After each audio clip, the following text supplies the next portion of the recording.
All right. Welcome everyone into the second episode of the Hooley Brothers podcast. Mike, we made it to episode 2. I'm very proud of us. Got a lot of kind words after episode 1 from some of our friends and family. I really appreciate everyone taking a listen and hope that we'll keep your attention for multiple episodes here. So again, as we get into our second episode, I guess I'll just start. Mike, how you doing? Good, how are you? And add on to that, thank you for all the likes and shares on Facebook and Of Twitter when course, we of course. sent it out. So we appreciate it. Yeah, absolutely. I think that's the good thing with social media these days. We can post on Facebook, post on Twitter. Again, like you said, people resharing that's definitely much appreciated. And uh, yeah, we're just having fun here, and I think just we want a lot of people to listen, so we really do appreciate it. But as we get set on episode 2 here, last episode 1 was a bit of a playoff preview for the NFL for the divisional round. The divisional round is now complete, and I had a hell of a time this weekend watching a ton of football. The games weren't great. I wouldn't say they're the best, but just something about being there, sitting on the couch watching games. We watched the last two together, Mike, but just a fun weekend. It's one of the best 2-day weekends of the year. And I know we're gonna get to the tournament later and what those 4-day weekends are, but I'd say one of the best 2-day weekends of the year. Yeah, just we wait all year for this. It's pretty much the 8 best teams in the NFL going at it. And like you said, the games weren't the best, but the storylines were all there. And we'll take a dive into those right now, I'd say. Yeah, absolutely. So we'll go in order here. We're going to start with the Rams and Packers, and selfishly, I really enjoyed this game. I put some money on the Pack there, and then they came up big for me. I had a bad weekend the week before, so it's good they got that covered down. But really, it's what I expected kind of going into it.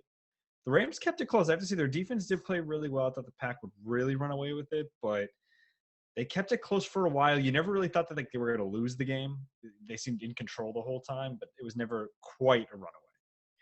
Yeah, the Rams were the best defense in the league, and they showed why because they were doing a decent job of bending but not breaking too much in the first half against Rodgers and that explosive offense.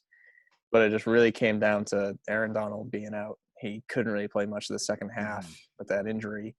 And you could definitely see it with him off the field. The run game really opened up. Aaron Jones had that big run to kind of put a lot of momentum in the Green Bay favor to start that second half. And even the other big defensive player on the Rams side, Jalen Ramsey, you can definitely tell that LaFleur had a pretty good game plan for him because every other receiver has gotten shut down by him. And Devontae Adams this was his big test after his best receiver in the league all year. And you can definitely see that his footwork was the reason why he's been pretty much the best receiver all year. Because if you look at the Yeah. replay, even just something as simple as a slant route, you could shift for a second and then just get Ramsey uncomfortable. And LaFleur did a great job of getting him into space. And that touchdown he had, he made sure he shifted back and forth a lot like Sarkisian drew up for Devontae Mm-hmm. Smith in the national championship game. Just getting the guy open in space, just get him the ball and let him make a few moves. Yeah. So I think it was the Rams are the best they could on the defensive side, slowing down Rodgers, but it was just too much of Aaron Rodgers finding everyone, even though there was a couple drop passes. Lazard came up pretty big with that big touchdown at the end. Yeah, for sure. And I think that's another thing that Rodgers a lot of credit for is I think sometimes you go up against Jalen Ramsey and your number one guy is not there, and the offense really can't. Is just so talented, kind of like we saw Brady back in some of those years with the Patriots with the not that strong of a receiving core, but he makes it work. Like I said, Valdez Scantling, Lazard, kind of everyone. He had all three backs involved. I know my guy G Don't had that for that almost fumbled there, but you mentioned Aaron Jones, and then also Williams as well. They were all able to really contribute to this offense here, and just kind of like looking through again. I know I tried taking some notes this time, and uh, the Packers that call on the goal line to get their first touchdown. I loved it. That motion play to Adams for the TD. It's just I loved that call in that situation. Yeah, like I said, you never see Ramsey is frustrated because he wanted a one-on-one shutdown play at the goal line because you knew if they're passing, they're going to try to find Devontae Adams, but they just motioned him back and forth and got the whole defense really uncomfortable. And Ramsey was trying to fight through his own teammates just to go cover him, and he just couldn't get there in time. You didn't see how frustrated he was. So I thought it was just a great game plan from LaFleur and that Packers offense. Yeah, and another thing I say there too, kind of going the other way on that is, as fantastic as the Green Bay offense is, I don't know. I was looking at their defense, and you talked about Goff, and you might have to just give credit to Goff and the Rams' offense for this part, but he looked like he was picking them apart. There weren't really a lot of big plays happening, but he didn't have very many incompletions, if I remember correctly, Goff. So that'd be my only concern with Green Bay going forward, especially playing Brady next week up in Lambeau, and Brady's kind of ability to spread the ball around the field, and I'm wondering if he's going to have similar success as Goff. I really wonder if they just developed a game plan, patent, just basically tailored to Goff and his injured thumb, making him beat you. Because I know that seems like they didn't send too much pressure on him. Like it looks like a lot of the sacks they have is Smith getting in there. But I think they kind of just like laid back and tried to like, okay, you have a broken thumb. If you want to pass it on us, pass it on us. We're going to give you kind of like the shorter knee throws. Because I believe at a point he was like 18 for 20, but the yardage wasn't really there. So I think they just kind of wanted him to just pick him apart underneath and like hold him to field goals. And then the Rams hit them with the Wildcat, and looks like their run defense. Yeah, that's true. So, that's true. Yeah, if I'm a Packers fan, I think Pettin might make me nervous. Like, is he just going to stick with that soft game plan on defense? Because if that's so, Brady picking apart soft zone and soft, like, no rushing for 20 years at this point. So that's probably the concern I'd have if I was a Packer fan. But when that offense is humming as much as it is the entire year, I still would be pretty confident, especially at home. Yeah.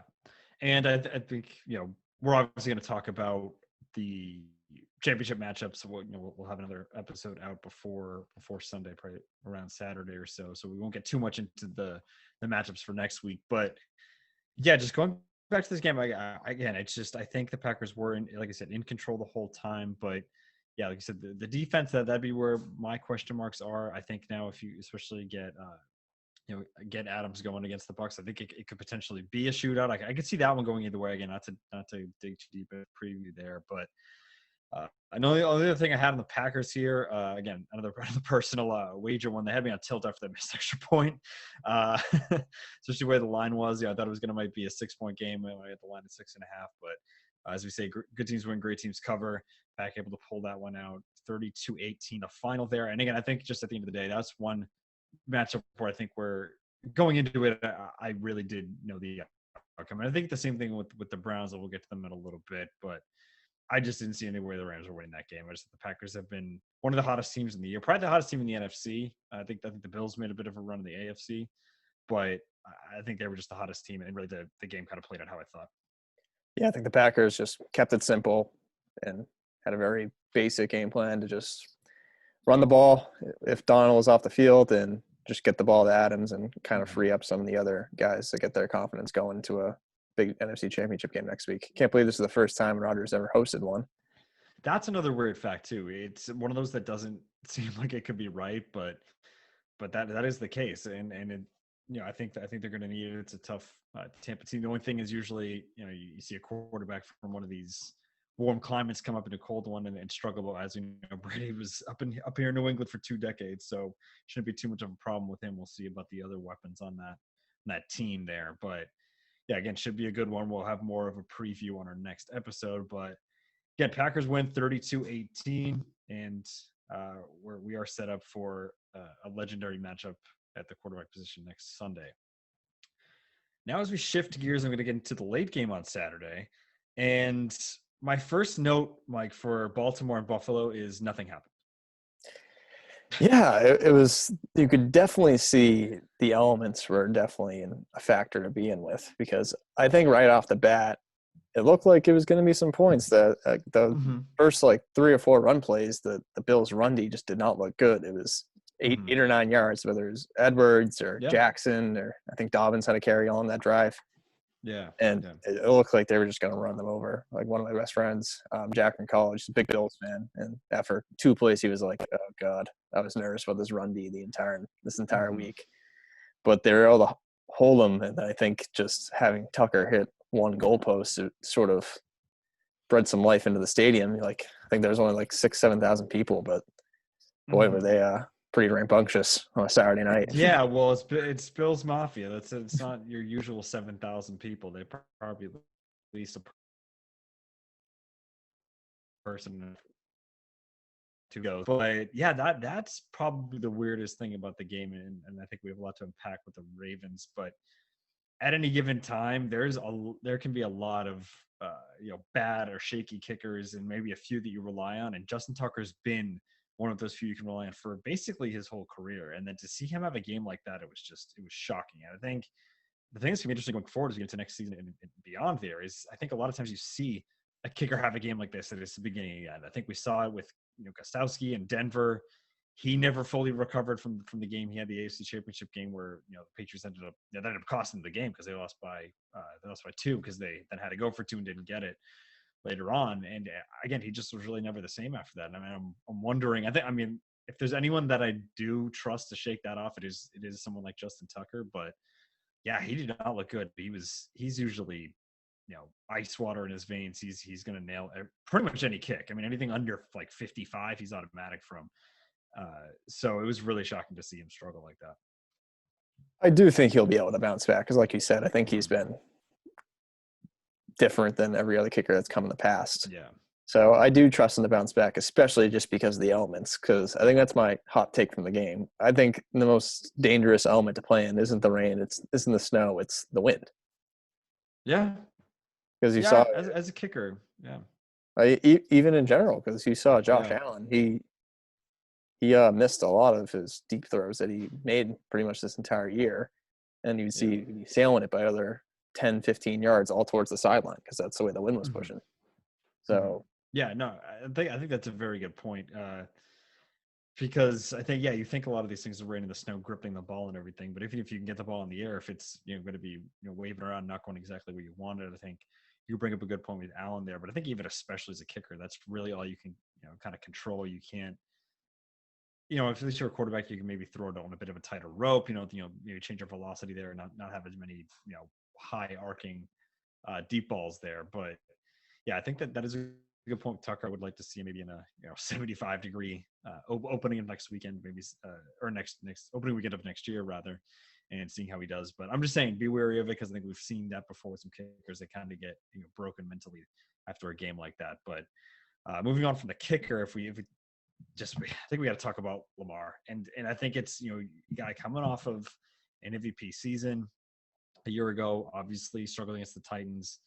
After the year before that, where he struggled against the Chargers, had a pretty okay game, at least running wise, this year against the Titans, and then really just again was not able to fully recover. He did get injured by the end of the game, but I mean, playoff wise, I mean, Lamar might just stink. Like I don't know. It's a tough situation because if you're in the Ravens, you obviously got to roll with him again. MVP just a year ago and make so many dynamic plays, but I don't know how many times can you keep it. It's still early. I mean, I think you still have a few years in it, but if this keeps happening, like how many years can you just keep running the same thing back?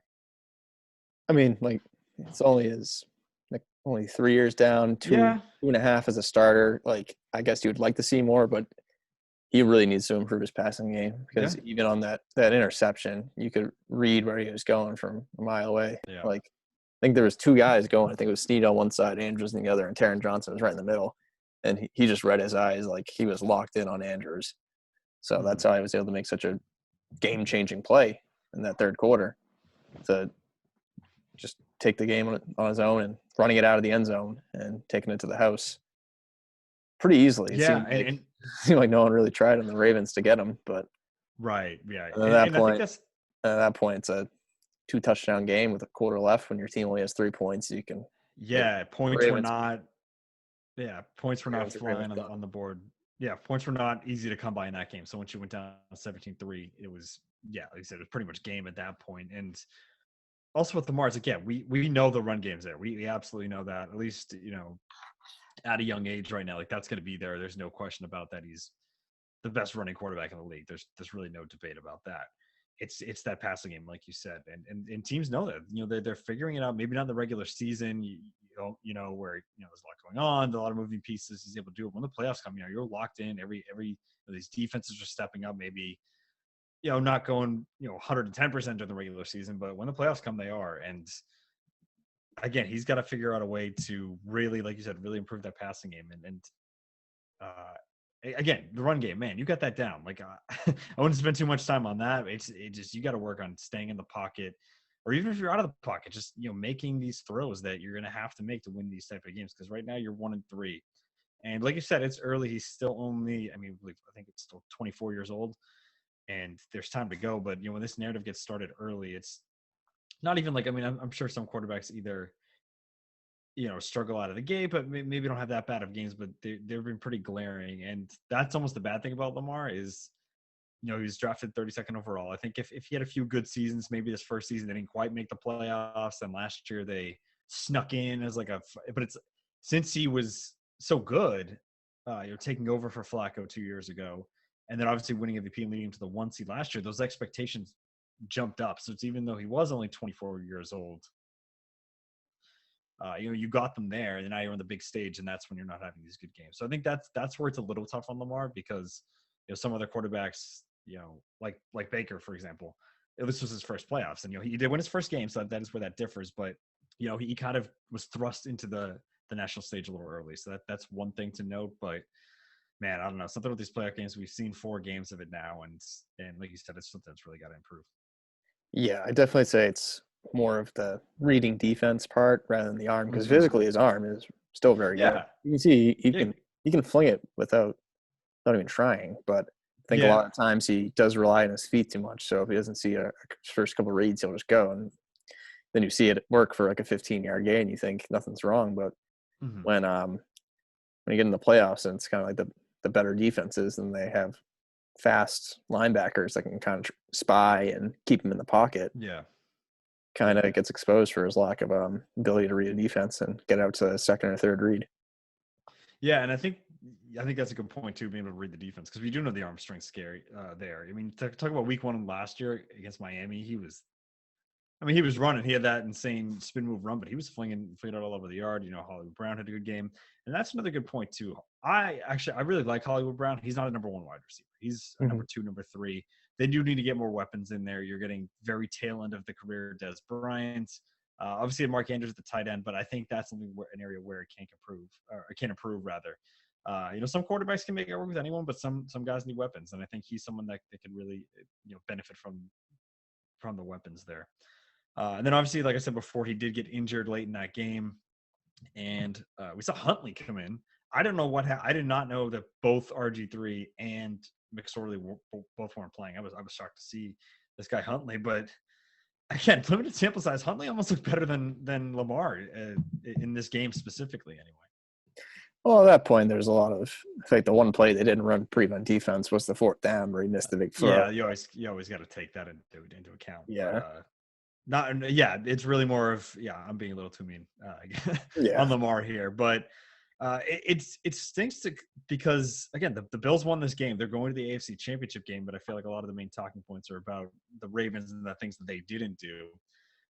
But to go on to the Bills, the team that actually won the game right now, Josh Allen didn't have his best game, and I think that's pretty obvious. Something anyone's really debating that, but like you said, the defense stepped up. It looked a little shaky early on with the run defense, but they were able to lock it down. Yeah, so you can definitely tell the Bills defense last year was a top defense in the league, but this year they kind of had a really slow start. You saw it in that Tuesday night game, sorry, against the Titans, but that was when their linebacking crew is out, and you can definitely tell the defense is a lot better with BC alum Matt Milano at the linebacking, the linebacker position, kind of eating up all those tackles. And you can definitely see just after that first drive, they kind of just really settled down, and Leslie Frazier kind of got the defense into check. And I think that was a great job of him and a coordinator for the defensive side. The one coordinator did have a lot of questions with was Daboll. Yeah. How do you not run the ball? Yeah. I think like the first 11 plays in the script were all passing plays. I think one was a scramble by Josh Allen, but the windy night and putting a lot of pressure on him after only one playoff game, win this year. Yeah. I don't know. I know Zach Moss is out and Singletary hasn't looked the best, but you gotta at least try early. Yeah, that's the only thing I'll say is that again, it's not like they have Nick Chubb or Derrick Henry back there. It is a little bit sparse, but Secretary's been okay. And like you said, Moss being out it definitely complicates things. I mean, you have TJ Yeldon, who is, if he's your third guy, I guess stepping up to be a second guy in this game. Yeah, I'm surprised that they didn't do that more. One thing I will say about the offense, though, is it's insane because we're talking about this game with so low scoring. Not a lot of stuff happened. Stephon Diggs stat line: 8 receptions, 106 yards, and a touchdown. Just casual. Just, I mean, the guy's insane. You saw what he put the numbers he's putting up in Minnesota with Kirk Cousins as his quarterback, and now you get him with Josh Allen, who has even stronger arm talent. It's really just showing you, oh, he's not just good. He's a really good wide receiver, one of the best in the game. Yeah, I had this hot take from before the season. It's okay for a trade to be a win-win. And I thought from day one this was a win-win trade because I could tell the Bills were shifting to a win-now mode, but they needed that one, like wide receiver one. Yeah, and just a consistent target. Like John Brown, Cole Beasley, very good, but he needs someone to like get in there. Yeah. And like get the big catches when you need it on third down and like draw up plays from the goal line for. Yeah. So you can definitely tell how Josh Allen improved having another big option. And it's been a great trade for them. And then even, you lost Diggs in Minnesota, but they're able to use a first rounder on Justin Jefferson. So right. Like and not even that, but then also, I mean, you're paying Kirk Cousins all this money, you're extending Thielen. They didn't have the money. So it's like now you're saving money, you get Jefferson on his rookie deal here. Yeah. So I think that game basically just came down to the third quarter. Like the first half was just a mess. And then it was just that first drive off the bat. I do have to give Dayball credit. They had some good plays drawn up for Diggs on that drive on the way down. And then I like that screen pass at the end. They just had like a mismatch at the sidelines and were able to get him in the end zone. Yeah. And then definitely. The only other drive that was in the third quarter was the one that ended with the pick six. So right. The third quarter was just the momentum shifter in that game. Yeah, absolutely. So, like we said, not a ton of offense in this game. Only one offensive touchdown. So Tucker struggled a little bit kicking the ball, but again, the Bills got the big play on defense. They were able to put together that touchdown drive with Diggs, and Buffalo is going to the AFC Championship. Something that I can't believe it's been kind of hand in hand with the Patriots dynasty of the last 20 years or so, but just it's hard enough for them to. I mean, they're not winning the division until this year, so they had to sneak into the wild card. Got in a couple of years ago, but it's something that even though we're in the same division, I think a lot of people up here agree. It's great to see Buffalo and their fans because those guys are just insane and just fun to root for and happy that they're able to kind of take this step and get to the AFC Championship game. Yeah, last time they're in the AFC Championship game, they played Joe Montana. So it's been a little bit. Of the Kansas City Chiefs, yes. Late in his career. So, hopefully, I mean, I think I'm thinking about it, like the scenario that plays out the worst for them is winning against the Chiefs and then just to live up to those early 90s Super Bowl debacles. But let's not think about that right now. Again, like I said, let's just enjoy this win, Buffalo. Exactly. Enjoy the win. And, I think it is kind of I think if you're Buffalo and, if you're on the team, you're not going to think this because there's only one team that has a successful season at that level once you're in the locker room. But I think from the outside looking in, I think if you're Buffalo, you have to consider this a successful season. The worst thing that happens to you now is that you lose the defending champs and Patrick Mahomes. So it's kind of a shift as we move on to that game, the early game on Sunday, and that'll be the matchup next week.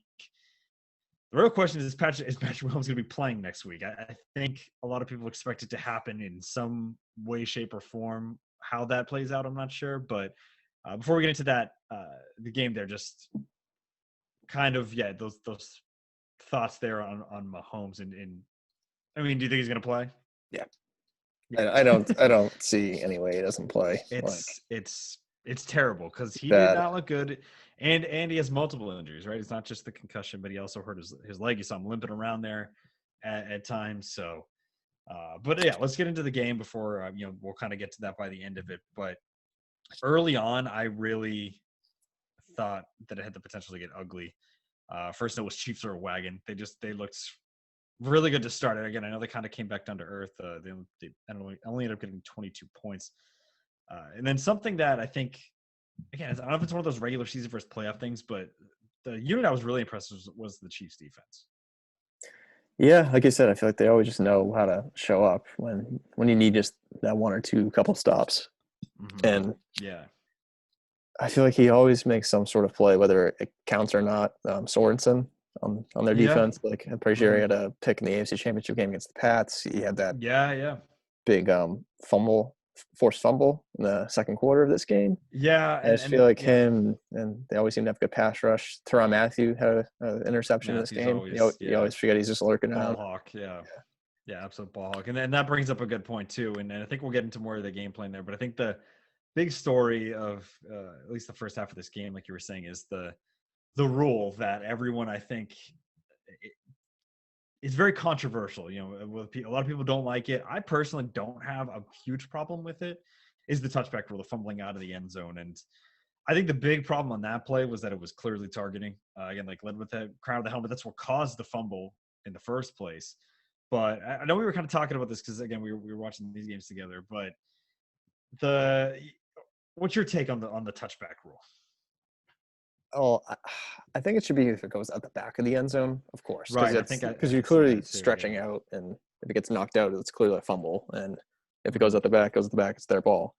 But you can kind of tell, like you said, he wasn't really like leaning. It was kind of just his momentum was going to the ground, forcing it, and he Yeah. got hit by a helmet. So like it wasn't like a bonehead play by Higgins. I won't say Right. it was just kind of bad luck, and the fact that it kind of like landed an inch past the pylon, spun around, and spun out a bounce. Yeah.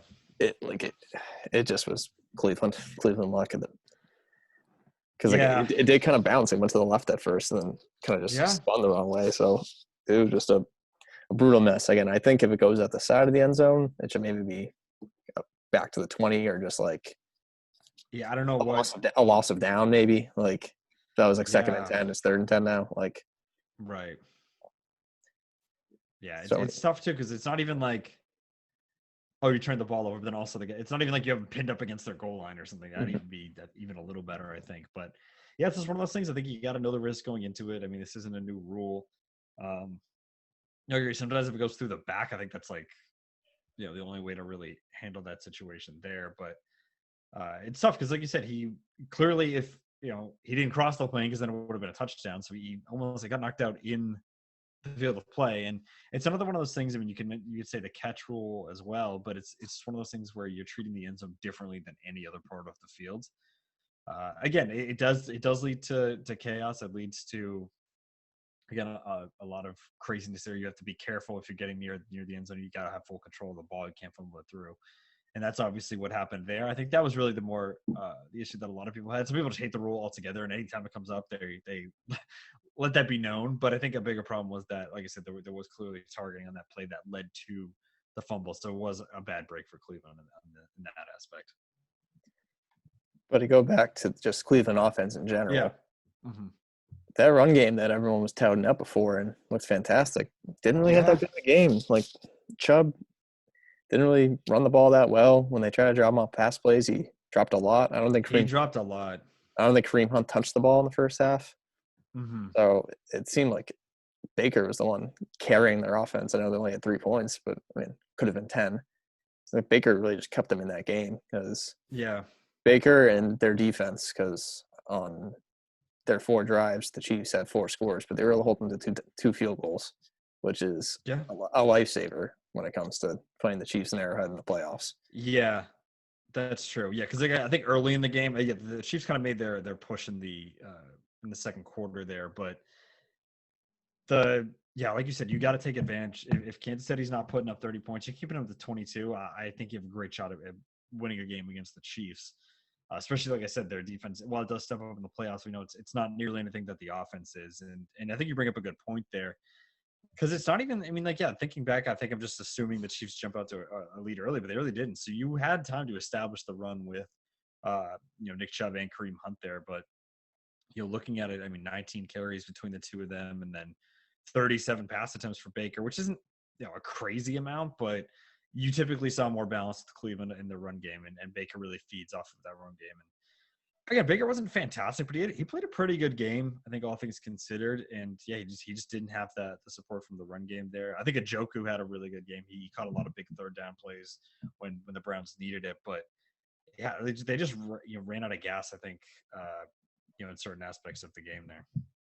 Yeah, I think they proved that they belong to be on the field, the Chiefs, even though Yeah. it could have got ugly if Mahomes stayed throughout the entire game. Yeah. But looks like they belonged. I know as we got further along in this game, it was a 5-point game with Henne and a Mhm. quarterback, and the Browns were able to get the ball after a pretty bad interception by Henne. What did Mhm. you think of Yeah. the play call by Stefanski to punt? I didn't like it. Again, I get it because I kind of get it. It was 4th and 10, and you were deep inside. But um, don't think even on part of my take today they brought up a good point. It's you had 1 timeout. I think that's a completely different story if you have 3 timeouts. It probably at the end of the day, I don't know if it would have made a difference, but I just think in this situation you're punting it to them. You can only stop the clock once and then also the 2-minute warning. And it's always got to be such a bad taste in your mouth. You punt the ball with 4 minutes and you just never get it back. You lose the game because the last play you made was punting the ball.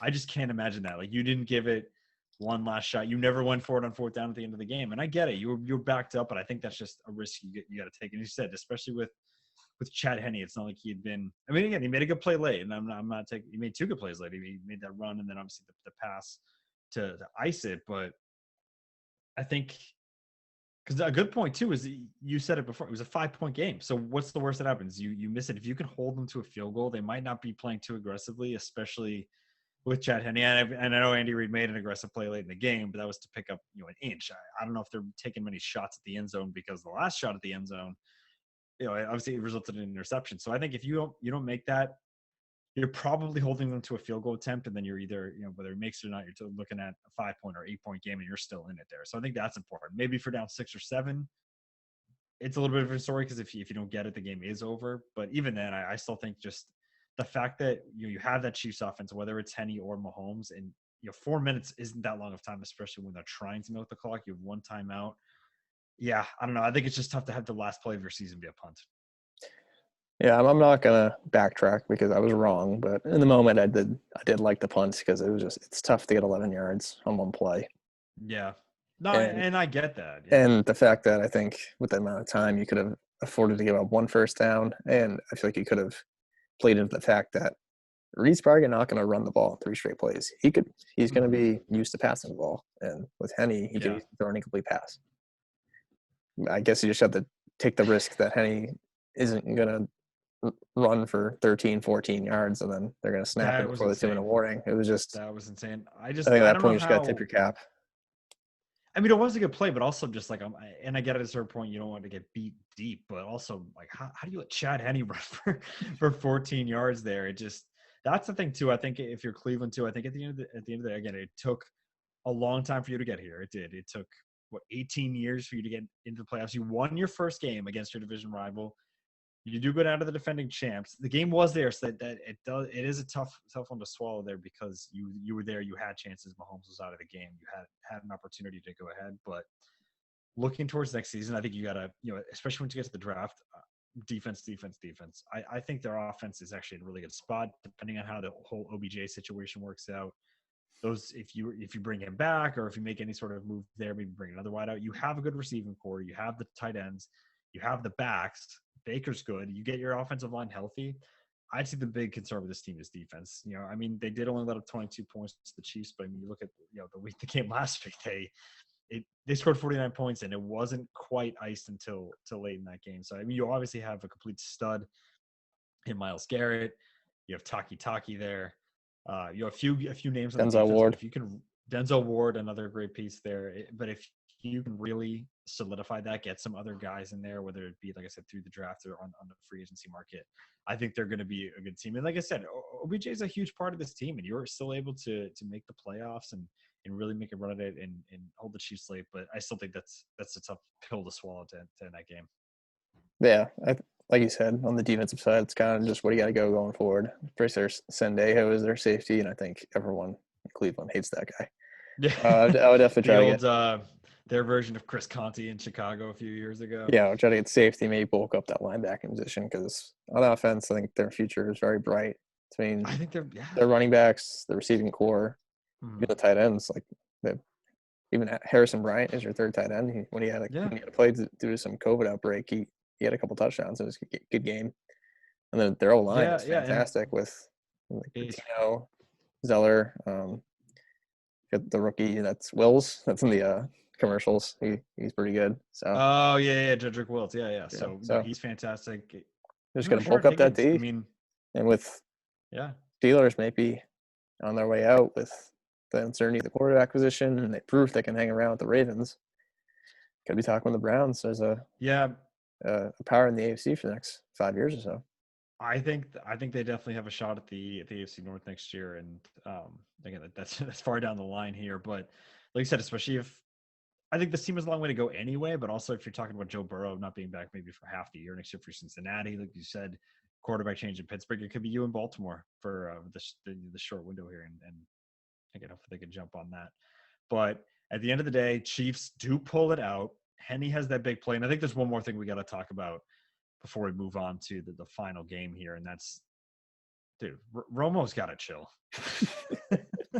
I mean, come on, man. And I was, I was a fan of him as a player. I thought people were really too hard on him as a player on the Cowboys. He took a lot of flack for stuff that wasn't necessarily his fault. All starting with the botch snap. I feel like he just never fully recovered from that. But anyways, an announcer, I think he came out of the gate really hot, had a lot of good stuff to say, a lot of good analysis, but he was losing his freaking mind at the end of this game. I still think he's good, but I think he just needs to take it down one notch. Yeah. One in the fourth quarter of the playoffs. Like I like the excitement. It's better than a vanilla broadcast, but at a certain point, you got to turn down the volume. He could not believe. Like, I mean, it was like a little surprising. It was that play, but he was like out of his mind that it wasn't like a design run. It was just nothing's there, and no one's within 15 yards. Like, let me at least get this. He couldn't believe they snapped it.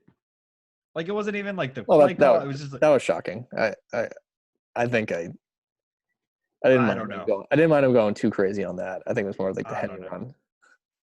Yeah, but no, even on that play, he was just like, they're not snapping it. They're not, like, he was convinced 100% that they weren't going to snap the ball. And I mean, I don't think that many coaches that's how to read. No, but I'm just, it was surprising, but I don't know. It was just a lot. And like I said, I think there's a balance. There's, I think his first year was so good because he was calling this stuff out. And trust me, yeah, you can get excited, absolutely, but he was out of his mind. So, just tone it down a little bit, Tony, and I think you'll be good moving forward. But that's just one more thing I had to pick up with the Henny run in that final play to Hill. And that kind of bringing us full circle with what we brought up at the top of the call. Mahomes obviously goes out, has the concussion, has the leg, so we'll have to see if he plays next week. You have to imagine they're going to do everything possible to get him on the field there. Going forward, and there are still, I guess it's only Tuesday now, so there's time to figure that out. And I don't know if you're the Bills, you gotta prepare for both, but I think you got to just assume Mahomes is going to be out there. Obviously, I'm not saying don't prepare at all for Chad Henne because there's a chance that happens, but I think in all likelihood, if Mahomes can, they're just going to take every test they can just to make sure that he can go out there. So if Mahomes is able to go, and even if not, who knows, to keep it close. But if Mahomes especially is ready to go, I think we're set for a really good AFC Championship game. Yeah, we can get full in depth on the next episode for that. Yes, exactly. That'll be again later in the week. But we have again the two top seeds in the AFC going at it in Arrowhead. Another fact that we talk about Rodgers never hosting one. How about the Chiefs hosting it 3 years in a row, and that's a record. That's one of those things that complete the Patriots never did. But I guess there were some years where they ended up as the 2 seed, had to go to Pittsburgh, maybe had to go to Indy to face Peyton Manning or whatever it might be. But it's crazy that they never did it 3 years in a row. Yeah, because even in like the also Denver, mid 2010s, I feel like they're trading off between Denver. Basically, if Denver got to the championship game, they were the 1 seed, and the one time I think they were the 2 seed, they lost to Indianapolis, and that ended up being the Deflategate game. Yes, exactly. So, and the only 2 times they had to go to Denver, they lost the 2013. Like I said, the Gostowski game. But yeah, so we have Mahomes, Allen, 2 of the best quarterbacks this year, going at it next week. And then on the other side, we will have 2 of the best of all time going at it. And that's because we already talked about what Rodgers did. Final game here. Tom is back. He does it again. He finds a way. He got a date in Lambeau Field with Aaron Rodgers and the Packers next week. And I don't know. What can you say? 14 trips to the AFC Championship game. Or to a championship game. Yeah. 13 AFC, 1 NFC. And it's unbelievable, especially because this team wasn't looking like the best throughout the entire course of the year. Because the opening, just against the Saints, the opening week, had a really, really slow start against the Saints. Mhm. They made a little bit of comeback to get within a touchdown, but you can definitely tell the Saints were going to run away with that one. And then later on like Sunday Night Football, they got killed by the Saints. Then I think the week after they had to play Mhm. the Chiefs, and they're 7-5. And it's like, yeah, their schedule is going to soften up, so Yeah. they'll definitely be in the wild card. But you weren't really sure how they were going to finish up. And I know there was Mhm. against some soft defenses like Atlanta and Yeah. Detroit, but you can definitely tell just they found some sort of momentum. And Yeah. then even in the wild card round, getting Fournette involved, which everyone Mhm. kind of thought he was done. And he's been looking great the last 2 weeks, and that's nice, especially because I think Rojo is a Like, little he's a little banged up. So the fact that they can have like a nice 50-50 share of the load and take some of the pressure off, not even off Tom, because just having a run game is astronomical for him. Because even a couple years ago in that last Super Bowl run in New England, having Michelle and Burkhead being able to run the ball mhm. did a lot for him. Like it does, like he is still 43 and he can still carve up Mhm. defenses, but it's good when he doesn't have to throw for 535 yards or like he did in the Super Oh Bowl against God, the don't remind Eagles. me. So Oh, playoff Lenny. yeah, what more can you say?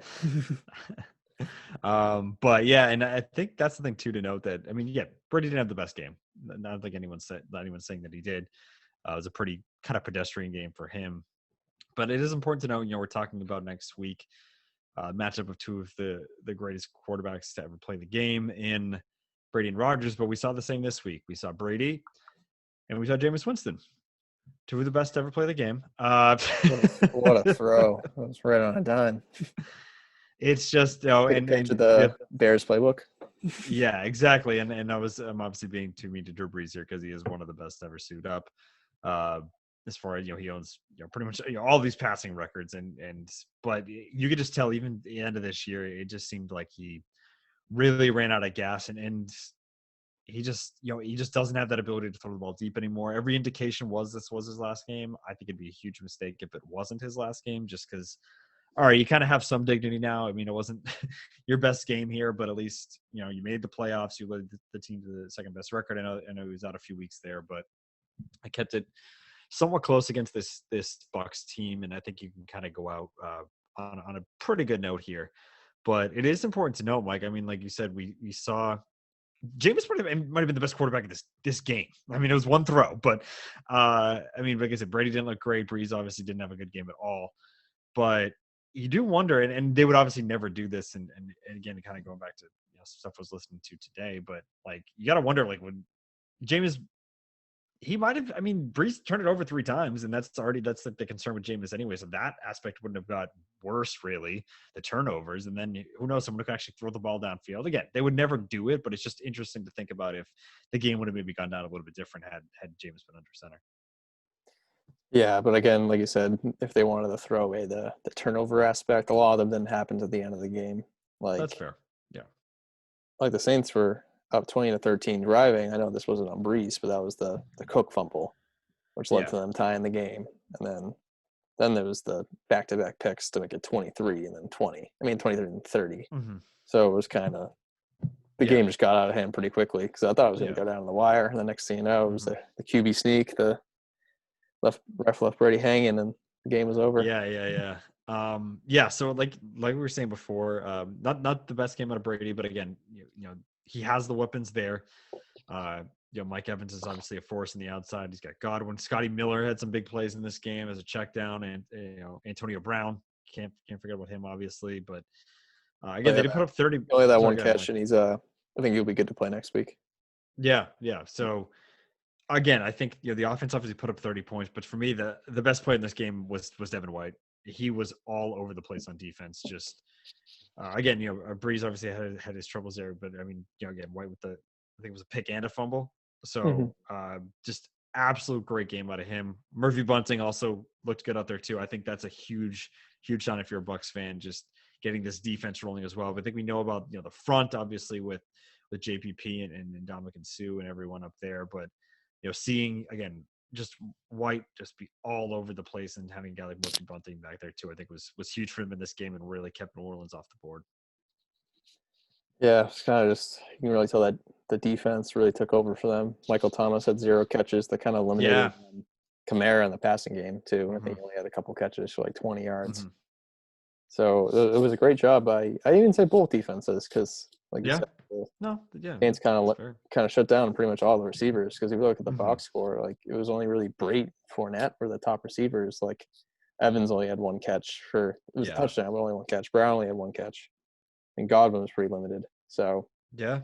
No, you bring up a good point there that none of those guys really got going in this specific game, but yeah, if you look at the yeah, I'm even kind of just looking through the New Orleans box score now, and it was really Traquan Smith obviously had a huge game.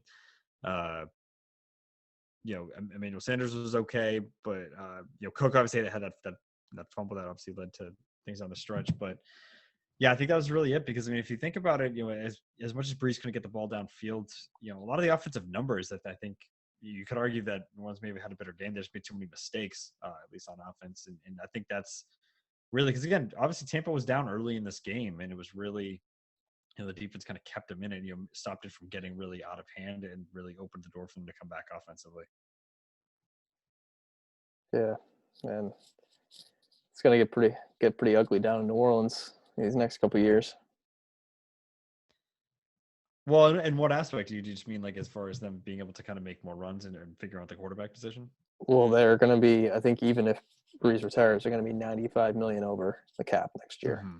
So Yeah, they're going to have to shed a lot of good talent and yeah, decide who they want to keep. So I'm assuming they're probably going to roll with Jameis and Taysom Hill as sort of a yeah. You can't cheap really duo, go a out. cheap Yeah, I duo. mean, But all you can do is go to the draft. But even then, you're not going to be picking high. I don't know if you're going to want to have someone be a day one starter. And I do think it'll be a combo of Jameis and Taysom Hill. Maybe you find another veteran, or you draft someone maybe in the mid rounds of this draft. But you bring up a good point because you have guys I think on offense like uh, I think kind of the way the NFL goes. If you did have to make a decision between Michael Thomas and Kamara, as dynamic as Kamara is, you probably got to go with a guy like Michael Thomas just because of the nature of that position. But I think that's really yeah, you're right because if you're kind of built for the short term and now your longtime veteran is on his way out the door, you're gonna have to figure out a solution at quarterback fast.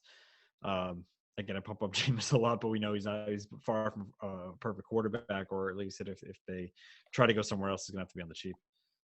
yeah, because I think we both know firsthand it's pretty hard when the QB that's been your quarterback for a while just leaves. So Mm-hmm. it's going to be interesting what goes on in the Bayou Yeah, next year. yeah. Well, the only thing, at least the Saints have that excuse about the cap. And Patriots didn't. They weren't really tied to anyone. They just didn't have any sort of plan for the quarterback position, and that'll be a conversation for another day, especially as we had the draft previews and free agency kind of down the line here. But yeah, like you said, it did. That is one kind of bad thing um, for Saints when you had these few chances in the last few years. Some kind of your fault. Some you maybe got screwed out of a little bit, especially with that game against the Rams a couple of years back. But you kind of laid an egg against the Vikings last year.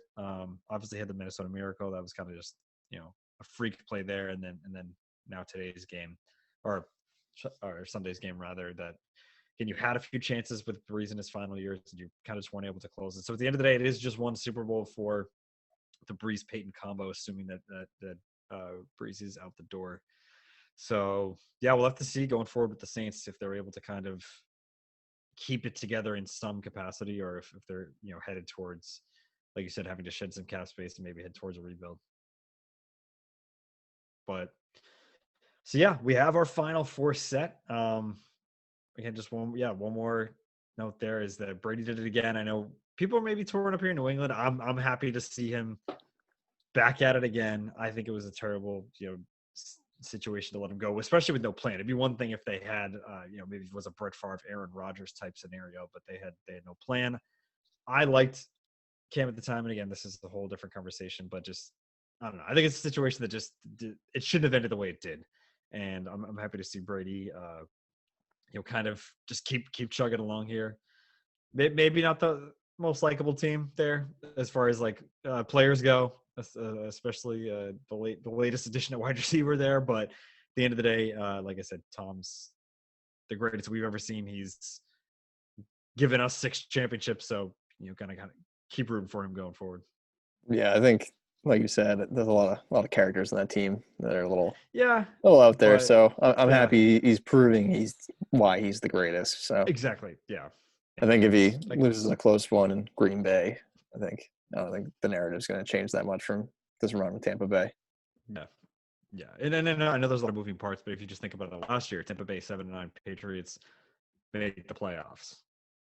This year, Bucks make the playoffs, make a run. We're 7-9, so a complete flip flop when Brady switches teams. So, Mm-hmm.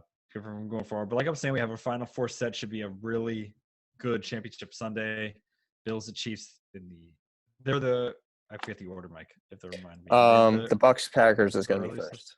That's the That's first, 3:05 right? game. Thank Yeah. you. They're at 3:05, and then the Bills and Chiefs at 6:40. So we'll have our Super Bowl matchup after next Sunday. Again, we'll do a bit of a preview as we get to this weekend, maybe on Saturday there. But we do have our Final Four set. Not the best games this past weekend, but still a lot of fun to be able to just sit back and watch hours long of football here. So that was great. So again, that was a big chunk of the show here was talking about the NFL playoffs. Do have a few other items we want to get to here. We'll stick with the NFL for now. Coaching, I know we started last show with it was right after Urban Meyer got hired, and also Robert Saleh with the Jets. Had to fill out a few more spots here. Stuff that kind of trickled in since the show. And just go through the list here. We have Arthur Smith, the top coordinator in Atlanta. It seems that Dan Campbell is going to be taking over in Detroit. And then finally, the Chargers getting their man too. Brandon Staley. Remind me, Mike. Thank you, Brandon Brian Staley, Staley. the Rams defensive coordinator. Right. I was like, I knew it was the Rams. I couldn't blank on his name. So those are three new spots there. Again, don't know too much about these guys again coming up as coordinators, so I don't have too hot of takes there. Dan Campbell seems like a bit of a surprise. He seems like he's kind of a positions coach. Maybe he can fill in as an interim every now and then, but I guess a bit of a shocking hire for the Lions there. Yeah, I say in Detroit. Yeah, I don't really get what they're doing there. It seems like He doesn't encapsulate Detroit. Like if I like Detroit was a person, I'm like, oh, there's Dan Campbell. Yeah, he seems just like the rah get your guys going to like. Yeah, you're right. He's an interim coach. I feel like if he comes in with an interim coach, he might get his team rolling to finish the year like 3-1 and get some momentum. Yeah, exactly. And it seems like players will maybe buy in, but kind of wondering how many of those speeches you can hear if it's Detroit week 7 and you're 2-4. Like, is that just going to get sour pretty quickly? So I don't really like that move. The other two, though, I think are pretty good. If you look at Atlanta, obviously in Tennessee, Arthur Smith had Derrick Henry, but he also kind of revived Ryan Tannehill a little bit. He was actually a really good quarterback. Again, knowing he's going off of Derrick Henry and he has some weapons there, especially with AJ Brown. But I think that's if you're going to take a chance on one of these coordinators and not do a reach, which I do think is a good idea, not kind of recycling the same 30 or so guys. But I think Smith will be. I got a pretty good hire there for Atlanta, especially if they can keep. I mean, who knows what they're doing long term? If they're going to keep Matt Ryan, same thing with Julio Jones. If you're able to kind of keep a good offense there, whether it is with Matt Ryan or maybe they go young at quarterback, they take Fields or Wilson at number 4 there if they're able to. But either way, then he has his kind of a fresh start there with a new guy. So I actually did like that hire for Atlanta.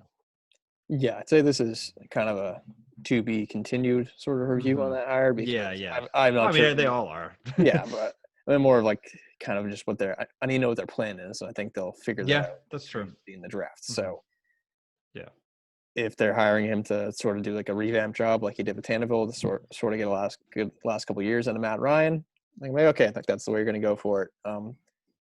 The running back position is pretty weak with Gurley, Brian Hill, and Ito Smith. Like, wouldn't be shocked if they try to get one like day 2 of the draft, maybe just to hitch their wagon onto another cheap running back with Gurley, and they can sort of kind of implement that offense. And like I said, they do have the weapons between Ridley and Julio's getting old, but he's still pretty good. Hayden Hurst. So offensively, it should be good. So defense is still going to be pretty bad. So I don't expect them to turn things around very quickly, but they're able to ride this one out. Could pan out. Yeah. That's not the hottest take, but well, and finally here we have the Chargers who they want defensive coordinator. I think that's a little bit surprising with Again, a young quarterback there, and that's. You can always go in multiple directions. We do see people typically go offense here, but again, just thinking with Herbert, maybe you want kind of a big name in there. Maybe you go the maybe Josh McDaniels route. Brian, I know there's talking Brian Daboll as well. Maybe even Bieniemy, who I want to get to in a little bit. But how about that one? I think it was a little interesting for them to go defense. I was shocked because I thought it was going to be Dable the entire time. Yeah, I was pretty much on the impression that it was kind of a nice showing for LA. But no, the more I think about it, I don't hate it because they still have pieces on that defense between Joey Bosa and, if you can ever get back on the field, Derwin James. Yeah. So if you kind of just want to, because that was a pretty strong part of their team a couple years ago. No, so if you can get in there and revamp that that defense and maybe get a quarterback, like a nice quarterback coach, good coordinator, because and sort of just split the duties. I know because Herbert did look really impressive with Anthony Lynn, which people were saying he was pretty bad. So it wasn't what I was thinking, but the more I'm thinking about it, I don't hate the move for LA. Yeah, absolutely. So that leaves 2 openings at the moment. And boy, do they stink. Well, they do. I was gonna organizational wise. I was gonna try to give Philly some credit, but I mean, if they got to figure out what they're doing the quarterback, and then Houston. Oh my God, if you could just not piss off Deshaun Watson, maybe it would be a okay position. But because that's the thing there, and I think we were even talking about it this weekend. So there's 2 openings. We're having some talk with Josh McDaniels with Philly, maybe other pieces there. I think last week was even Gerard Mayo, so you could see a Patriots guy end up going there. I haven't really heard anything for Houston, honestly, just because of the whole Easterby situation, which is just crazy. And no one probably wants to join. If you're not getting any sort of I don't know why you would. I want to find out what's going on with Deshaun Watson. You know what I mean? Like and I think that's something we talked about, especially at this point. I think there were spots that would have worked for him now, but I mean, Bieniemy, I'm done. I'm gonna stick around for another year. I'm not taking one of these jobs. That's my take on Bieniemy these past couple of years, and it's got to take something nice to leave that Patrick Mahomes gravy train because every year he's just making more and more money. Like he's probably gonna paid pretty well to stay, and if you can wait for the perfect opening, perfect job, because let's say the Cardinals have another disappointing year. Yeah, I just realized Kingsbury not the guy. Imagine Bieniemy with Murray. Yeah, that's true. You're right. That's actually a really good one there. And I think the one that kind of surprised me was the Chargers one. And like you said, it's tough because he's coaching these playoff games, so it's not like he has all the time in the world to take these interviews. But the only way the only thing I would ever do is if Deshaun's like, no, I'm coming back. I'm here long term. Like I have to have that conversation with Deshaun Watson personally. That's a guy you might hitch your wagon to, but just it seems like there's too much going on in Houston. So, like you said, hold out. You don't always get a second chance. If you jump ship as the OC, and you want to make sure that your jump to be head coach is the right step. You don't want to go to any train wreck organization and just end up right back as an offensive coordinator in a few years and not know if you'll get that second chance. So I think it's very patient of him to kind of take his time here and make sure that he gets the right job when it comes ready. Arizona, I like that take, Mike. I do. But yes, that's kind of where we're at for head coaches. Like I said, 2 openings now. McDaniels could be going to Philly. Who knows? Who knows with that guy? Whether he's back or not. You could go to Philly, then 2 days later not go to Philly. Exactly. And if he does that, he's never getting a job again. Yeah. So that's another thing too. If he gets offered a job, he does kind of have to take it because he can only burn so many bridges. One more point, they did announce the NFL refs of the Super Bowl today, so we're going to give a quick shout-out to Sarah Thomas, going to be the first female to officiate the Super Bowl. Pretty cool moment there, history-wise, for the NFL there, so wanted to bring that up as well. But, we spent over an hour here on football, pretty much dominating right now, but we do want to cover a few more things here. First off with the NBA. We're stationed in Boston, so a few quick Celtics notes here. They were out for pretty much a week after the COVID outbreak there. They looked pretty good in their first game back. Obviously Taco got in, hit that. They took back the 3, which I thought was a little rude, but uh, had that bank shot from the elbow. It looked good in that first game, and then boy, did it completely turn around and was the complete opposite yesterday. I didn't watch too much of it getting ready for the games, but that's mainly because it was such a bad game. Kemba came back, which is I think a good sign if he can stay healthy. I already got hurt in that first game. Luckily, not his leg there, but man, 75-50 at the end of 3 quarters, and just absolutely gross.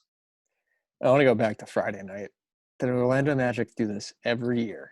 They start the year like 10-2. They started the year 6-2 this year. Okay.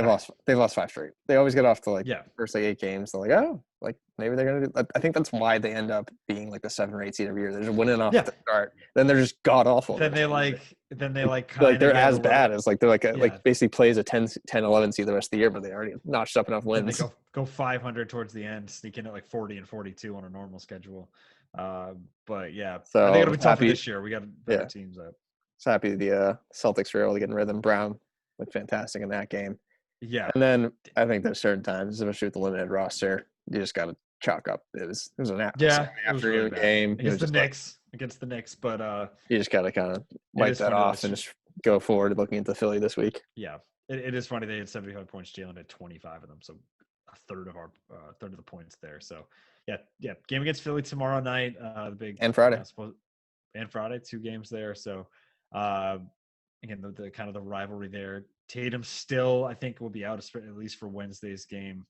So it's going to have to be more heavy on the Jaylen Brown. Not sure if there's an update on Kemba after he kind of hit in the side. So again, it's not a leg injury, which I'll take with him because that's kind of the area of concern. Yeah, I think it was just a stinger, and the fact that it was already like a 23-point game in his first game back. I think they're just played extra cautious. Yeah, for sure. And then, so that's kind of it on the Celtics specifically. They have looked good to start the year. Again, just everything's I can't even fully get into the league just because it's all the COVID tests that are, it's just spreading throughout the league. So it's tough to even keep track of it, especially with the NFL going on. I'm sure the jump will be a little easier once football wraps up. But the note I had, I mean, we talked about James Harden the last time around and the whole Brooklyn situation. Well, before that, I do have, again, I made a note here to talk about the LeVert injury. I found that very strange. That happened. Was that even before he played with Indiana? Like, did they? Yeah, he hasn't played a game yet. I think it was like how did that trade go through? Well, I think because it's roll the dice? I think it's because it's not like an on-court injury. I think it was just like something they saw before the fact. So he might be missed some time, but another trade could have saved his life because like he wasn't feeling any pain from it. Like he had no idea. Oh, okay. Yeah, and I guess if you're Indiana, I mean, Oladipo, was he up at the end of the year? Yeah. Yeah. So I mean, I guess you get something for him now. You work at this trade like LeVert's.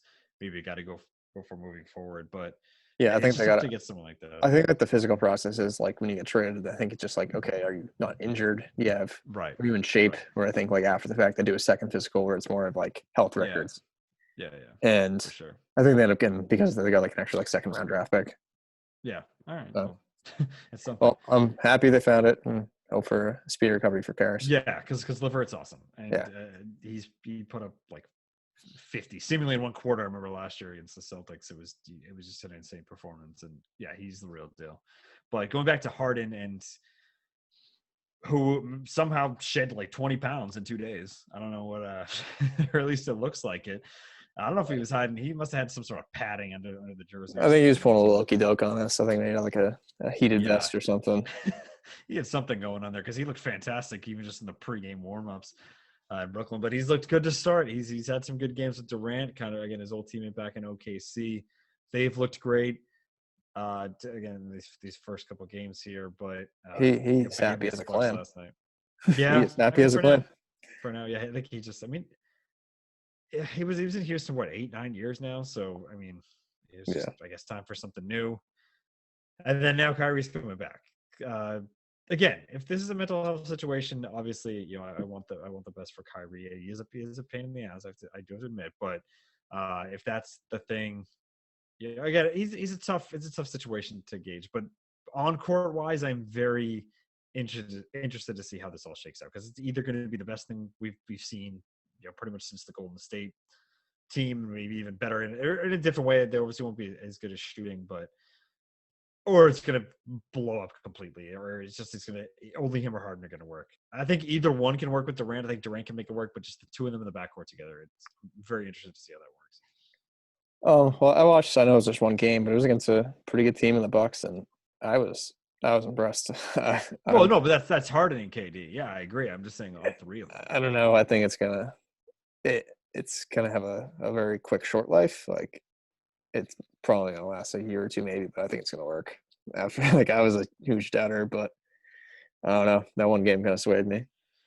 Yeah, we'll see. I know the only one ball thing gets overhyped a lot, and teams kind of make it work. But just like I'm just thinking of Kyrie and Harden, both just so ball dominant. Even Durant likes to have the ball in his hands a lot too. So it's just all three kind of working. Like I said, especially from guys like Kyrie and Harden, they just seem like very similar type of players. So Well, it wasn't the last shot of the game, but it was I think with a minute left, they drew up a play for not them. It was a nice three by Joe Harris. It was a nice little back screen, hit a three, and then yeah, I think at the yeah. end I mean of it, that'll Harden took help. a Like I said, three, got his own rebound, passed it to Durant, and he ended up yeah, icing yeah, icing the yeah. game. Like I said, if you can get all that to work, I think it'll.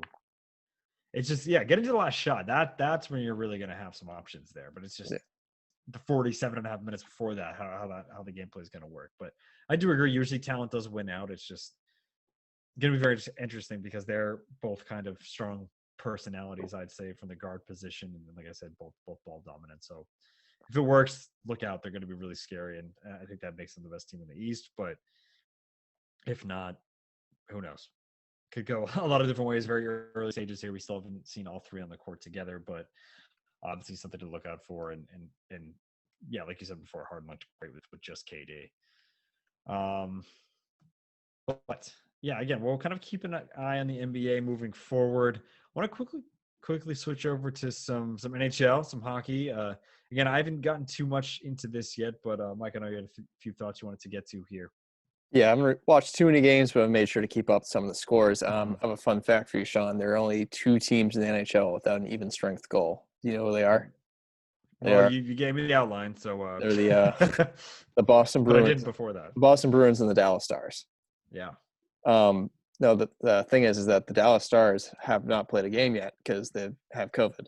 Oh my God! Well, because that I didn't know. That was not in I made sure not to tell you that. the pre-show notes. But okay, so only one team's played and not okay. Yeah, that was a misleading stat. I also saw another misleading stat. It was like the last undefeated teams, and the Stars are one of them. Just like they're giving them all the credit for having COVID. But The good and the bad. yeah, with Pasternak being out, the Bruins definitely need some help from the Mhm. lower line, some scoring. Yeah. Pretty sure it's only been Marchand, Bergeron had a shorthanded goal in their Mhm. loss, and they lost 1-0 yesterday. And That's kind of seemingly been their problem, right? Like for even a few years, they're very top heavy. Like the guys at the top are insane. Like their top lines or the top line or two has always been really good. It's just kind of getting that third and fourth line scoring. yeah, they're gonna need more from Krejci and Coyle. They seem to be like the big guys down low, and Mhm. DeBrusk as well. I feel like Mhm. he gets really hot or cold. Yeah. And then Mhm. even getting some you lost Krug, so we're definitely gonna need McAvoy to step up with on the offensive Krug and end. Chara, yeah. Yeah, Oh, on the offensive end, yeah. I yeah. just put like offensive defenseman. I think yeah, him and his partner with Lausanne, and I think I heard they were partnered in like a youth USA Like team back in the juniors or day. Yeah. like yeah. So hopefully, just take some time to get everyone the gel with some new lines Yeah. and get Pasternak back into action. Maybe ship some forwards. I think they had like York or I'm gonna pronounce his name wrong, Sadika, like up there with Marchand and Bergeron. So maybe Mm-hmm. just get Pasternak back, get everyone on their own lines where they should be, and Mm-hmm. hopefully start the gel. They have a Phillies, I think 2-0-1, and they're coming to town on Thursday and Saturday. Big So Philly Boston week, huh? yeah, I think it's Wednesday, Friday in Philly for NBA, and then Thursday, Saturday in Boston for A little hockey swap with the with the Flyers there, arenas. Yeah.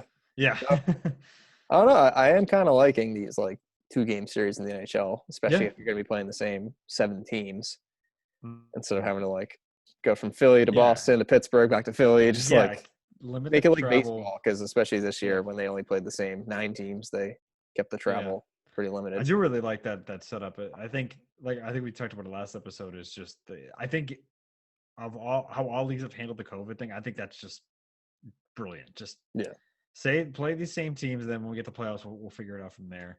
And it does add the fact that I don't know, some of these softer matchups, like the Devils supposed to be one of the worst teams in the league, and Yeah, they got a W against the Bruins or you or play a the team on President's time. Yeah, Trophy. So they can make a lot of adjustments back to back, especially if yeah, you're going to be sparing your starters. I'm pretty sure Halak started that second game that they yeah, lost. yeah. So Exactly. it might create some chaos going forward. Hmm. Yeah, Um, absolutely. So yeah, one other note I did want to say is that the Lightning and Knights, I know they both had some pretty soft matchups, but they're pretty top two good favorites in start. the league. They've Good start as expected. Yeah. Yeah, and the Avalanche were another favorite. They had a 2-game series against the Blues. They lost opening night or their opening game 4-1, and then the second game, oof, they won 8-0. They had I six love when that happens in hockey. Just seeing these absurdly high scores. 8-0, 6 for 7 on the power play. That offense, if once they're cooking, they can get going with McKinnon. Yeah. So Once anything over 5 hits in hockey, it's like five usually like the tail end of like a normal score, and then you just get wild like that every now I and think then. that's a tip I heard. I haven't done it, but I said like the first couple weeks of hockey, bet the overs. Oh yeah, because everyone's a little rusty. Yeah, Yeah, not getting back on defense. Yeah, yeah, goalie's a little rusty. Yeah, that's smart.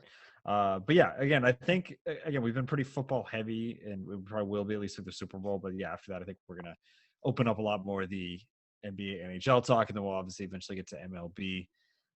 Again, not too crazy there. I did forget to mention the Lindor signing last time. I think it's good to see the Mets starting to spend some money there. So I know that wasn't really on our yeah. docket here, but just wanted to throw that out there. Obviously, the Mets had a whole scandal today. Yeah, right when they get everything Tony back. to get into that weird texter. Yeah, right when they get everything back, they make a great acquisition. Don't go up that much. It's everything coming up Mets, and then yep. Yeah, well, Uncle Stevie chopped the head off of that one real Yeah, quick. So at least they're competent now when yeah, they're exactly. Yeah, with who their knows? baloney. Who knows with the old ownership how that would have played out? But yeah, we'll obviously get to that more post football. We do want to wrap up with a couple things here. First off, we want to get into some college basketball. Again, same type of thing. It's weird because there's a lot of COVID outbreaks, a lot of games getting canceled here and there. I know even BC, who did a fantastic job football wise, didn't have a single. I think they had one single test grade, and it was like in June leading into football season. So they did a great job containing it there. But now there's a little bit of a problem with the basketball team. They've had a couple upcoming games have been canceled or postponed as a fact of that. And it's kind of happening all across the country. Big game, I know was last night was Kansas Baylor. Real bad beat in that one. I saw Yeah, Baylor favored by 8.5. They're up 11, and then the like like not quite half court, but just inside a half court shot to make it an 8-point game. And luckily, I didn't have anything on that, but that's a tough one. I thought about it for a sec because in my head, and the game did prove that way, even though the payout might not. They're just two elite teams in college basketball. It's Gonzaga and it's Baylor, Yeah, and you can definitely tell there's some sort of drop off because, like you saw, I think Texas went down last week. hmm Michigan beat Wisconsin, who was also a top right. 10 Yeah, team by like hmm 50 points, and then they yep. lost to Minnesota on Saturday. hmm Um, Nova hasn't played that much because they had a really big outbreak. So like I think they're playing their first game right now in like a hmm couple weeks. Iowa is up there too, and then Yeah, yeah, even like like Clemson was cracking the top 10, and they lose by like 35 at home to Virginia. yeah. So Just a it's weird going to year. be Gonzaga and Baylor proof that they've been dominant. And you would think to put Iowa up there too, but the one time they played Gonzaga, they lost by like 25 points. So Which is good too, because Gonzaga's biggest knock, I think, is their obviously their schedule. So good to see them kind of well, they putting were some big going to games up there. play at one point, but I think Gonzaga had a little outbreak. I think they're going to play like in the middle of Like December. everything, yeah. Seeing a lot of that this year, obviously, but I I'm think it was so going mad to we didn't get that turn. it was going to be the Sorry, same go ahead. day as that triple header of football. There was just like a 1 versus 2 sprinkled in, but it got Oh yeah, canceled. And I yeah, was yeah. Oh, that's right. That's right. Yeah, or even like the SEC, like the conference champions weekend in college yeah. football. I just remember it was like sprinkled in at like a good time, and Right, it was right. going to be. I Yeah. was very disappointed. I'm still so mad we didn't get that tournament last year. It would have been so crazy. If I ever had a tournament canceled, I'd want to be one where it was like, all right, there's like 2 or 3 teams that can win. Last year was wide open. You thought Obi Toppin and Dayton might have had a chance. A lot of teams up there, not to get dwell too much on the past, but that kind of brings me to our next point here. We did see the more details for this year's tournament that did come out. Obviously, it came out a little while ago that the whole tournament's going to be played in the state of Indiana. They're going to use Lucas Oil. They're going to use, I think, University of Indiana, maybe even IUPUI involved, getting a few Butler. gyms going there. Butler as well, yeah. So, because obviously there's not going to be a ton of fans. So you don't really need a huge arena. You just get court. Yeah. So we knew that was coming. But the thing that you actually sent to me earlier today, and it's something that's really stupid. I shouldn't be that mad about it, but I am, is we're used to our typical first 2 weekends, Thursday to Sunday, especially that first weekend. I talked earlier about one of the best 2-day weekends of football is this weekend because you get, granted, it was 6 versus 4 from the wild card, but it was again eight fantastic teams. But best 4-day weekend is by far the opening weekend of March Madness. You have so much college basketball, especially Thursday and Friday, and you kind of taper off a little on Saturday, Sunday. But it's a great 4 days in sports. And today we find out the first weekend is going to be Friday to Monday, which I'm not crazy about, but like, all right, fine, I guess. I still don't like it. But then the next weekend is going to be Saturday to Tuesday, which I'm really not in favor of. You only get one non-school night, I guess, as you'd say, or non-work night to watch these games. Like having at least 2 of those. So yeah, I don't know. That's just kind of, I don't like it. I mean, I'm sure I would like to hear more of an explanation if there's some sort of safety protocol with it, but I don't really understand otherwise why you're shifting it around, because the Thursday to Sunday schedule is just so great. Yeah, I believe there's some sort of COVID protocols going on because they're keeping Selection Sunday. So in order to get Yeah. everyone to Indiana, you only have a couple amount of days to get everyone quarantined and tested and like kind of in their own mini bubble. So I think they might just have booked in the extra day. But I don't get why like I they haven't guess. like. Is there going to be conference tournaments this year? Like I'm pretty sure like the Have regular they announced season. that? I have no idea because I'm pretty sure that regular season I wouldn't be. ends March Yeah, I wouldn't be 7th. surprised if there's. Oh, but there's like a Then at tie-in that game. point, like, why does it have to be Selection Sunday? I feel like I'd rather if the regular season ends March 7th and Selection Sunday is the 14th, and there's no conference Selection tournaments. Thursday, the week Yeah, just make before. it like Yeah. Selection Thursday, and then get everyone you need to Indianapolis Yeah. on Sunday. Yeah. Get a whole week even. Like, yeah. Yeah, Get just to everyone get quarantined. Yeah. quarantine, get everyone healthy, so we can safely play this. I don't know. Maybe they will. Maybe it'll be like a reduced thing, like you said. Maybe top 2, or if you have like Yeah, a I kind of giant said. conference, maybe in top 8. Like I I don't think I know. said a couple weeks ago, even just like do what the Ivy League does, maybe, and just do the top 4, or even just the championship game if you're like Yeah. a mid-major. Like, because I'm pretty sure Yeah. once you get to Just that point, like your top 2 teams are your top 2 teams. yeah. Exactly. Just a lot of question marks at this point. Yeah. So So we'll I see. guess I kind of, for me, even though like it's gonna be the same thing, it's like okay, it's still like one night you have to stay up late, like whether it's like staying up late on a Monday is like, Yeah. It's just and especially I don't Monday, know. Tuesday, the week after, I'd rather have the Thursday, Friday. But I guess what their couple spin zones I've talked myself into it a little bit is that usually like the Saturday, the first weekend, it's kind of like you have like what's it, 32 games, 16 a day, and it's nonstop from noon to midnight. Mhm. Where on Saturday it's kind of like really slow to start. Saturday will be more jam packed. It'll be It's more it's jam like packed. it's like I think it was like a noon game, a 2:30, Yeah. a 5, and then one started at 6, and then 7:40, and then kind of picked up as the night went on. Yeah. Yeah. So at this No, point, it'll it's be just going to just be a full 16 Saturday games. of It just will be 16. that's the only good thing. I just wish it didn't have to like end Yeah, on a Monday, Monday. It's just like I don't especially know, because then like it's a there's little going to be a lot weird. of games that day.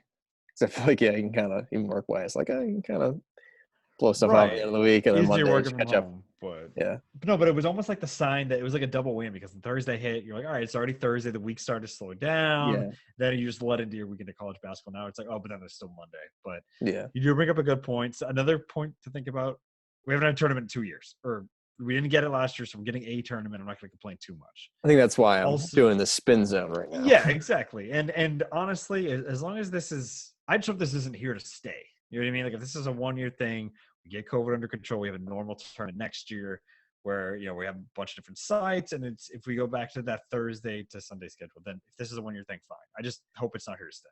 And I also think they wanted to experiment with Sweet 16 having all their games in their own window. So like how usually like Yeah. Sweet 16 would be Thursday, Friday night, it would be like a 7, a 7:30, and then like a 9:30 and a 10. Whereas this way, like Yeah. that Saturday and Sunday is gonna be pretty fun too, because it's literally gonna be That's nonstop. It's also a only good one point. game, but it's gonna be like nonstop. Like Yeah, yeah. Yeah. and hopefully the Sweet 16 there isn't like that should all That's be true. like pretty good There games.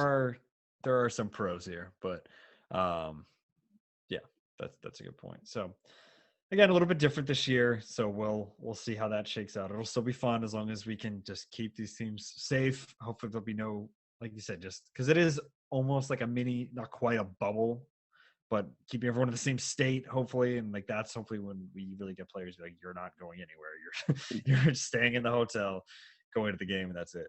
Because we obviously want that to go off without a hitch, and keep everyone safe. But yeah, that's what we'll be looking for in the coming weeks. I think as much as I pay attention, and like again, obviously love the NBA and NHL. It's almost like once the Super Bowl ends, you're kind of like, all right, when's March Madness or like when the conference tournament. So that'll be kind of where we turn the page once football's wrapped up. And I think that's pretty much all we had on the docket today. We did kind of see some late news about Tiger. The back injury, which you hate to see, but obviously great seeing him win the Masters a couple of years ago. Would like to see him be competitive. So obviously sucks to see if this injury is another long term issue for him. Yeah, let's hope. No, hopefully this isn't the end. It's just a minor setback. Another minor setback for a major comeback. Yeah. So obviously we want Tiger to stay healthy out there. Golf is so much more fun when he's out there. The storylines are better when he's in it on a Sunday. And there's obviously a lot of names out there, but just nothing compares to him and when he's in the mix on a Sunday. So that's kind of just the final note we saw here right before we hopped on. And I think that pretty much does it. Again, I think we're probably around an hour 15 again with the same length. It's hard not to get lost on all that football in the first half of the show, and then kind of hit on a few other topics as we rolled on here. But yeah, again, this we'll have this uploaded soon, and like I said, we'll do another episode right before the games on Sunday. Maybe a little drop on a Saturday. I know I dropped last Saturday, even though we recorded on Thursday, so. Maybe about a similar time, and then it'll be roughly about twice a week. You think, right, Mike? I mean, like obviously we're not full time doing this, so things will come up, but we want to probably keep it about twice a week. Yeah, like an hour twice a week, and yeah, right. Maybe it all depends on what the sports are giving us. That's true too, because football's pretty like do recap preview. Again, when March Madness comes, that might be a good one to again do kind of right before the 4-day weekend and then right after it. So we'll obviously go kind of take it from there. But again, much like we started with the show, thanks everyone who has listened. Everyone, we hope you keep listening. Any ideas for us? Anyone who wants to? Again, we'll have some people on once we kind of get into a bit of a rhythm. Probably be again Mike and I to start here, but we'll have some of our pals on to talk about a few different sports here as we move throughout the calendar. But again, just thank you so much for everyone who has listened so far, everyone who will listen, and we really appreciate you sharing everything. Yeah, just double on that. Thanks for listening, even if it's just no time's limited. If you want to listen for a couple minutes, just to check us out for a little bit, and hopefully keep on listening when you have a chance.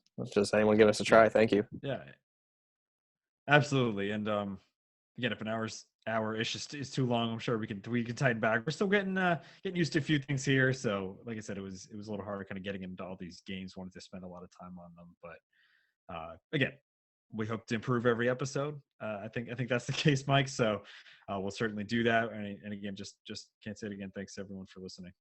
Yeah, hopefully I didn't repeat too many of the same phrases like puzzling or whatever. Hopefully, I know your friends kind of gave you a hard time on that one, Mike. But yeah, like I said, well, we have fun doing this. We want to keep doing this. We want to keep having fun with everything. And again, just thanks so much to everyone, and we'll catch you next time. All right, see you guys. Thanks.